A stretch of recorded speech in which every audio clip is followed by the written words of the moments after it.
El tema de este video fue sugerido por Carlín, quien me pidió que dedicara un espacio a la correspondencia secreta entre Jacobo VI de Escocia y Robert Cecil. Una historia fascinante que nos lleva directamente a los últimos años de la época isabelina y a la compleja cuestión de quién ocuparía el trono después de su muerte. En marzo de 1603, mientras la salud de Isabel I se deterioraba en Richmond, Inglaterra se aproximaba a una cuestión que durante décadas había permanecido deliberadamente sin resolver. ¿Quién ocuparía el trono cuando muriera la reina? Isabel no tenía hijos y nunca había establecido públicamente una sucesión que eliminara todas las incertidumbres. Entre los posibles candidatos destacaba Jacobo VI de Escocia, bisnieto de Margaret Tudor, hermana mayor de Enrique VIII, y por tanto descendiente directo de Enrique VII. Pero su derecho no era jurídicamente incontestable. El testamento de Enrique VIII había apartado la línea de Margaret y favorecido, después de sus propios hijos, a los descendientes de su hermana menor, María Tudor. Además, algunos juristas planteaban dificultades derivadas del nacimiento extranjero de Jacobo. Su candidatura era formidable, pero a finales del siglo XVI no podía tratarse todavía como un desenlace inevitable. De hecho, cuando Isabel subió al trono en 1558, Jacobo ni siquiera había nacido y la cuestión sucesoria presentaba un panorama muy diferente al que existiría 44 años después. Durante los primeros años destacó María Estuardo, reina de Escocia y nieta de Margaret Tudor, quien, siguiendo el principio de primogenitura, poseía una poderosa reclamación al trono inglés. Para los católicos, que consideraban ilegítimo el matrimonio de Enrique VIII con Ana Bolena y por extensión el nacimiento de la propia Isabel, María era considerada la legítima reina de Inglaterra. Su ejecución en 1587 eliminó a la más célebre de las primeras aspirantes, aunque su reclamación dinástica podía continuar a través de su hijo Jacobo. Existía, sin embargo, otra rama Tudor que no podía ignorarse. El testamento de Enrique VIII había favorecido a los descendientes de su hermana menor, otra María, reina consorte de Francia y duquesa de Suffolk, y entre ellos destacó durante los primeros años del reinado Lady Catherine Grey, hermana menor de Jane Grey. Algunos protestantes llegaron a considerar seriamente su candidatura, pero su matrimonio secreto con Edward Seymour, conde de Hertford, celebrado sin el permiso de Isabel, provocó la furia de esta última. Catherine murió en 1568, dejando 2 hijos, aunque durante años existieron disputas sobre la validez de su matrimonio y por consiguiente sobre la legitimidad y los derechos sucesorios de sus descendientes. Su hermana, Mary Grey, murió sin hijos en 1578, mientras que su prima, Margaret Clifford, condesa de Derby, perteneciente también a la descendencia de la hermana menor de Enrique VIII y contemplada dentro del orden establecido por ese rey, murió en 1596. Hacia el final del reinado todavía permanecían otros posibles candidatos. Entre ellos se encontraba Arbella Stuart, prima hermana de Jacobo y también bisnieta de Margaret Tudor. A diferencia del rey de Escocia, Arbella había nacido en Inglaterra, circunstancia que podía favorecerla frente a las objeciones relacionadas con el nacimiento extranjero de Jacobo. También sobrevivían los descendientes de Catherine Grey, especialmente Edward Seymour, Lord Beauchamp, y sus hijos. Pero ninguno de ellos poseía una posición comparable a la que Jacobo había acumulado para entonces. Cuando Isabel se acercaba al final de su vida, María Estuardo, Catherine Grey, Mary Grey y Margaret Clifford habían muerto, mientras que Jacobo era un rey protestante de 36 años, llevaba gobernando Escocia desde su infancia, y además estaba casado y tenía hijos que garantizaban la continuidad de una nueva dinastía. La sucesión de 1603 puede parecernos inevitable, porque conocemos su desenlace, pero durante buena parte del reinado de Isabel estuvo muy lejos de serlo. Jacobo comprendía eso perfectamente. Llevaba décadas gobernando Escocia y sabía que una genealogía por sí sola no colocaba una corona sobre la cabeza de nadie. Para heredar Inglaterra necesitaba algo más difícil de conseguir, que cuando llegara el momento, los hombres capaces de controlar el gobierno, Londres y los principales resortes del Estado aceptaran su sucesión sin permitir que la incertidumbre derivara en una crisis. Y lo extraordinario es que uno de esos hombres terminaría siendo precisamente alguien de quien Jacobo había desconfiado profundamente: Sir Robert Cecil, secretario principal de Isabel e hijo de William Cecil, Lord Burghley. Durante los últimos 2 años del reinado de Isabel, existió entre Escocia e Inglaterra una correspondencia secreta en la que participaron Jacobo, Cecil, Henry Howard, el conde de Mar, Edward Bruce y otros pocos intermediarios. Su existencia no es una reconstrucción moderna. Muchas de esas cartas sobreviven y algunas conservan incluso los códigos empleados por sus autores. Jacobo era el número 30, Cecil, el 10, Henry Howard, el 3, Edward Bruce, el 8 y el conde de Mar, el 20. La propia Isabel podía aparecer como el número 24. El reducido círculo debía comunicarse sin que cualquier papel interceptado revelara inmediatamente quién estaba negociando con quién. Pero esta historia no comenzó con Cecil. A mediados de la década de 1590, el hombre de la corte inglesa en quien Jacobo depositaba buena parte de sus esperanzas era Robert de Devereux, segundo conde de Essex, favorito de Isabel y gran rival político de los Cecil. Desde Escocia se establecieron contactos con Essex y con su secretario Anthony Bacon, utilizando diplomáticos y agentes capaces de mantener comunicaciones fuera de los canales oficiales. El propio material documental permite ver hasta qué punto Jacobo estaba dispuesto a proteger aquellos intercambios. En marzo de 1596, James Hudson llegó a Holyrood con cartas relacionadas con Anthony Bacon.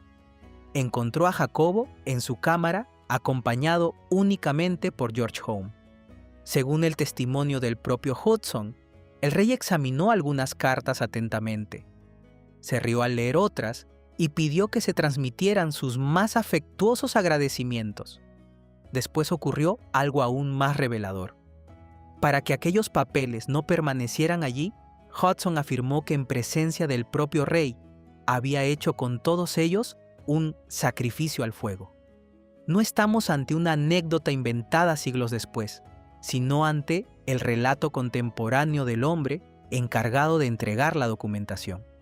La escena demuestra que el secreto, la utilización de intermediarios y la destrucción de papeles comprometidos formaban parte de las prácticas políticas de Jacobo mucho antes de que Robert Cecil entrara en esta historia. Entonces llegó febrero de 1601. Después de una larga pérdida de influencia y de su enfrentamiento con los hombres que dominaban el gobierno, Essex intentó provocar un levantamiento en Londres el 8 de febrero. La rebelión se desplomó en cuestión de horas. Essex fue arrestado, juzgado por traición y decapitado el 25 de febrero en la Torre de Londres. Con su muerte, desaparecía el hombre alrededor del cual Jacobo había construido una parte importante de su antigua estrategia inglesa. El problema era todavía más urgente porque 2 hombres de confianza del rey escocés, John Erskine, conde de Mar, y Edward Bruce de Kinloss, se encontraban vinculados a una misión en Inglaterra destinada precisamente a explorar la cuestión sucesoria. La caída de Essex obligó a Jacobo a recalcular. Ya no bastaba con cultivar una facción hostil a los Cecil. Había que entenderse con quienes realmente controlaban el gobierno de Isabel. Y entonces ocurrió uno de los giros políticos más interesantes de toda la carrera de Jacobo. Robert Cecil, a quien durante años había observado con recelo, comenzó a convertirse en interlocutor. Cecil tenía razones para escuchar. Era uno de los hombres mejor informados de Inglaterra y sabía que la edad de Isabel convertía la sucesión en una cuestión que tarde o temprano dejaría de ser teórica. También tenía su propia posición que proteger. Un cambio de monarca podía destruir en días una carrera construida durante décadas. Si Jacobo llegaba al trono convencido de que Cecil había sido enemigo de su causa, el secretario podía perder no solo influencia, sino quizá toda posibilidad de participar en el nuevo gobierno. Pero reducir sus acciones a puro oportunismo sería igualmente incorrecto. Cecil seguía siendo servidor de Isabel y en sus propias cartas insistía en que cualquier ayuda futura a Jacobo debía ser compatible con su lealtad presente a la reina. De hecho, en una de sus cartas expresó el principio con una claridad extraordinaria. Quien es desleal al presente, nunca será fiel al futuro. Era una advertencia y también una declaración de posición. Cecil quería que Jacobo entendiera que no pensaba demostrar su utilidad traicionando abiertamente a Isabel. Su valor consistía precisamente en conservar la confianza de la reina mientras mantenía informado al posible sucesor. La misma carta explica por qué todo debía hacerse con tanta cautela. Cecil decía que la cuestión sucesoria era tan peligrosa de tocar en Inglaterra que dejaba, en sus palabras, una marca sobre quien se atreviera a incubarla. Durante años, Isabel había rechazado los intentos de convertir su sucesión en una cuestión política abierta. Para Jacobo, por tanto, el problema era paradójico. Debía prepararse para ser rey sin parecer demasiado ansioso por convertirse en rey. Cecil comenzó a insistir precisamente en esa disciplina.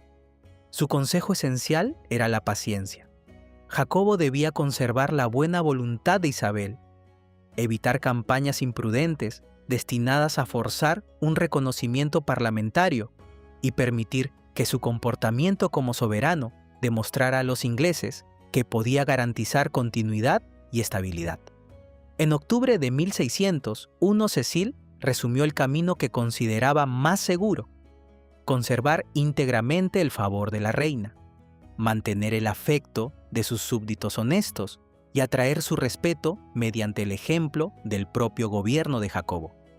Todos los demás planes, añadió, eran sueños. Aquello no significaba permanecer inactivo, significaba sustituir la presión visible por algo más eficaz: información, contactos y tiempo. Desde 1601 comenzaron así a coexistir dos conversaciones entre los reinos. Una era pública. Isabel y Jacobo continuaban escribiéndose como soberanos, utilizando el lenguaje diplomático correspondiente a dos monarcas que se trataban además como parientes. La otra conversación debía permanecer oculta. En ella, Cecil y Henry Howard enviaban información hacia Escocia, mientras Mar, Edward Bruce y otros intermediarios ayudaban a mantener el canal desde el entorno de Jacobo. Es importante detenernos aquí porque hablar simplemente de la correspondencia entre Jacobo y Cecil puede dar una imagen equivocada. No todas las cartas fueron intercambios personales directos. Henry Howard fue una figura fundamental y numerosas comunicaciones circularon mediante intermediarios. Algunas cartas llegaron incluso a utilizar rutas que simulaban otros destinos diplomáticos.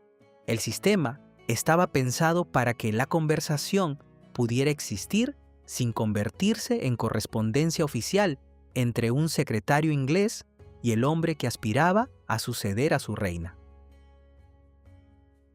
Los números eran una capa adicional de precaución. 30 podía escribir a 10 y mencionar a 3, 20 o 24.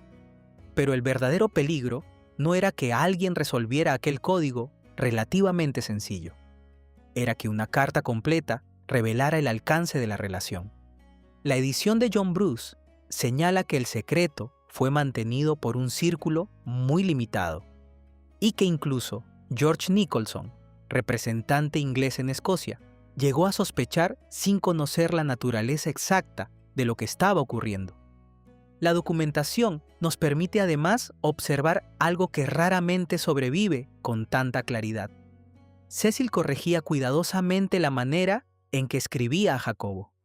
En un borrador de octubre de 1601, el secretario cambió varias veces la fórmula con la que pretendía despedirse.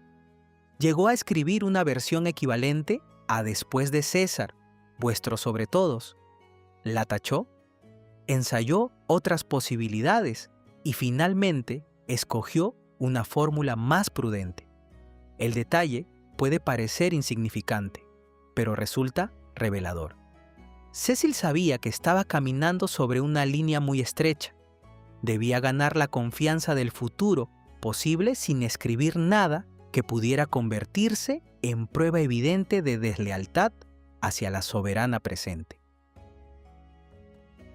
Jacobo, mientras tanto, comenzó a responder con una confianza cada vez mayor. En una carta autógrafa conservada entre los manuscritos de Hatfield, escribió a Cecil que tanto él como otro colaborador identificado como 40 lo habían encaminado con tanta facilidad por la única vía correcta para su bien, y habían preservado tan felizmente la mente de la reina del veneno de los prejuicios celosos. La expresión es particularmente importante porque nos dice, en palabras del propio Jacobo, cuál consideraba que era una de las principales funciones de sus contactos: no conseguir que Isabel lo proclamara heredero, sino impedir que llegara a percibirlo como una amenaza.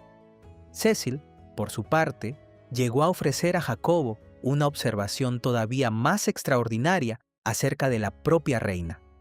Al contemplar el trato favorable que ella estaba dispensando a determinados escoceses recomendados por Jacobo, escribió que incluso personas poco inclinadas hacia él comenzaban a concluir en privado que estaba inscrito como sucesor de Isabel in cord, aunque no ignore aperto, en el corazón, aunque no abiertamente en sus labios.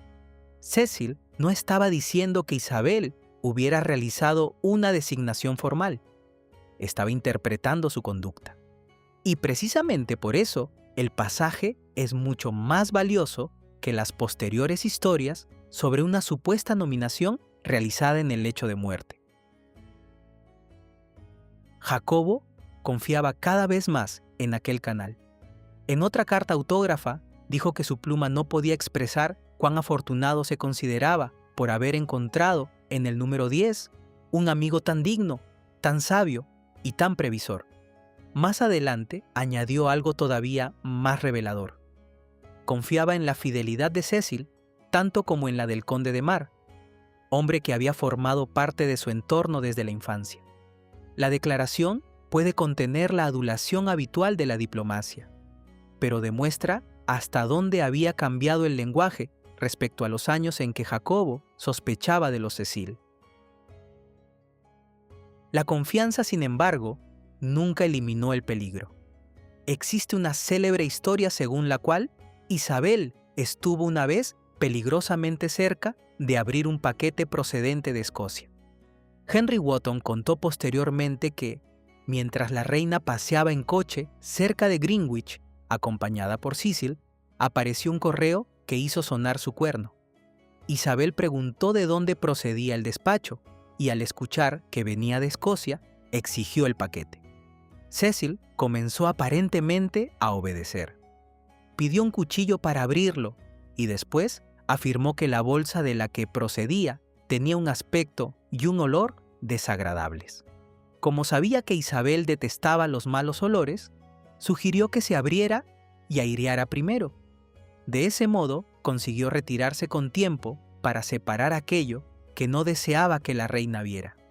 La escena es magnífica, pero no debemos narrarla como si estuviera certificada por varios testigos contemporáneos. Procede de Wotton, quien la contó posteriormente y aseguró que era precisamente verdadera. John Bruce la recogió en el siglo XIX basándose expresamente en esa autoridad. Puede conservar el recuerdo de un episodio real, pero sigue siendo un testimonio posterior y no una demostración independiente de que Isabel ignorara por completo las comunicaciones. De hecho, ese es uno de los puntos donde el rigor exige reconocer los límites de la evidencia. Sabemos que Cecil tomó precauciones para impedir que ciertos papeles llegaran a conocimiento de Isabel. Sabemos que posteriormente reconoció haber tratado de evitar que uno de sus propios secretarios descubriera la correspondencia. Pero no podemos demostrar qué sospechaba Isabel, qué sabía indirectamente o cuánto había deducido por sí misma. Decir que toda la negociación se produjo a espaldas de una reina completamente ignorante sería ir más allá de lo que permiten las fuentes. Tampoco todo el mundo en Escocia conocía la verdad. El material documental indica que Nicholson permaneció fuera del círculo y que incluso figuras importantes de la corte escocesa podían no estar plenamente informadas. Ana de Dinamarca fue vista con cautela por algunos participantes debido a su difícil relación con el conde de Mar y Thomas Erskine, relacionada en buena medida con la antigua disputa por la custodia del príncipe Enrique. Eso no significa que Ana se opusiera a la sucesión inglesa de su marido. Significa que las rivalidades internas de la corte hacían peligroso compartir un secreto político con demasiadas personas. Todo ello ayuda a comprender por qué la correspondencia no debe interpretarse como una simple conspiración en la que Robert Cecil eligió a Jacobo y decidió entregarle a Inglaterra. La revaluación de Alexander Courtney insiste en una realidad más compleja. Jacobo quería contactos capaces de influir favorablemente sobre Isabel y de contrarrestar a quienes consideraba enemigos de su derecho. Cecil y Howard, por su parte, tenían interés en presentarse ante Jacobo como hombres indispensables, porque el favor obtenido antes de la sucesión podía convertirse en poder después de ella. La relación fue simultáneamente cooperación, negociación y autopreservación. Y todavía había incertidumbre. Hoy sabemos que Jacobo sería proclamado rey sin una guerra sucesoria. Ellos no podían mirar hacia adelante con nuestro conocimiento. Existían otros pretendientes, dificultades legales y religiosas, rivalidades internacionales y el riesgo de que una transición mal administrada desencadenara resistencia.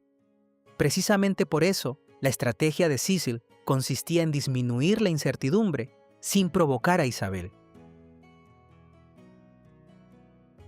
A medida que avanzaba 1602, aquella paciencia comenzaba a producir algo quizá más importante que una promesa formal. Hombres dentro de Inglaterra se acostumbraban a pensar en Jacobo como el desenlace probable.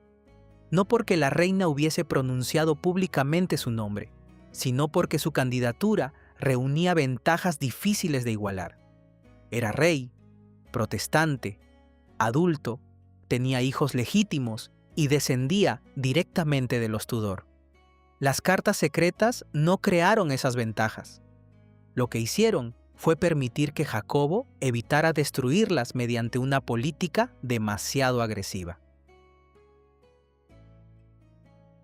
Entonces, llegó marzo de 1603. La salud de Isabel empeoró con rapidez. En cuestión de días, aquello que durante años había sido una pregunta peligrosa se convirtió en una necesidad inmediata del Estado.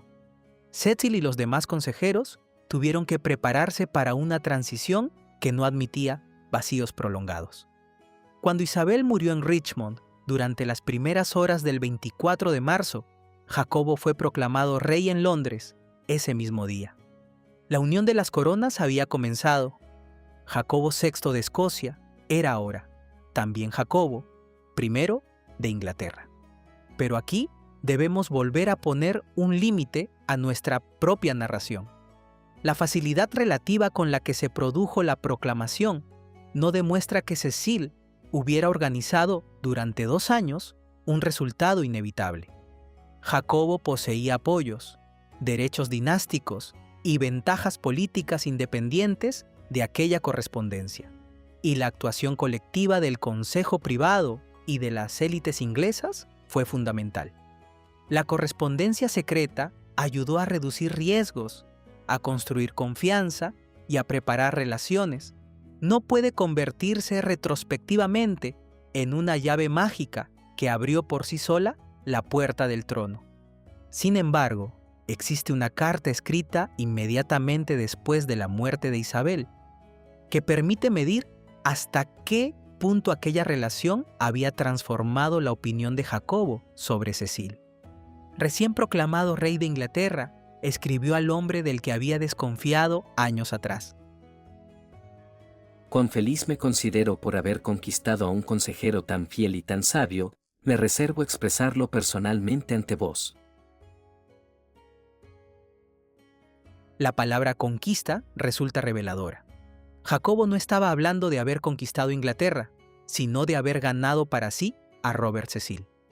El ministro, que años antes pertenecía al círculo político que el rey escocés miraba con sospecha, aparecía ahora como una de las adquisiciones más valiosas de su nuevo reinado. Cecil sobrevivió al cambio de dinastía. Continuaría siendo uno de los ministros fundamentales de Jacobo, recibiría nuevos honores y terminaría convirtiéndose en conde de Salisbury. La relación no estuvo libre de tensiones en los años siguientes, pero la transición de 1603 no destruyó su carrera. Todo lo contrario. Y quizá ahí se encuentra el verdadero significado de aquellas cartas. No escogieron por sí solas al sucesor de Isabel. No transformaron un derecho discutible en una certeza jurídica. Tampoco prueban que Cecil traicionara simplemente a su reina para asegurarse un puesto con el siguiente monarca. Lo que muestran es algo más sutil. Durante los últimos años de un reinado en el que la sucesión seguía siendo políticamente peligrosa de discutir, el probable próximo rey y algunos de los hombres mejor situados dentro del gobierno inglés comenzaron a conocerse, a probar la fiabilidad del otro y en ocasiones a manipularse mutuamente. Jacobo necesitaba información. Cecil necesitaba futuro. Henry Howard necesitaba relevancia. Mary y Bruce necesitaban mantener abierta la comunicación sin provocar una crisis.